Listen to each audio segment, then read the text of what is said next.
batutsi mu Rwanda muri 1994 hari abantu bagiye bahungira mu bihugu bitandukanye birimo na biriya byo mu majyepfo ya Afurika. Ibyo bihugu rero bikaba byarakomeje kugira urwitwazo ko tudafitanye amasezerano nk'aya ngaya.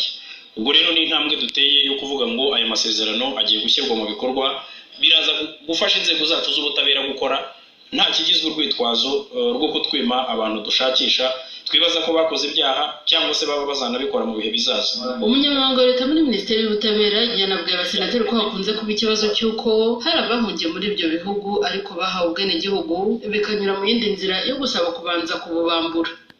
Icyo gihe bisaba kureba itegeko nshinga ryabo, ukareba niba Malawi itegeko nshinga ryabo ryemera kwextrada bene igihugu babo.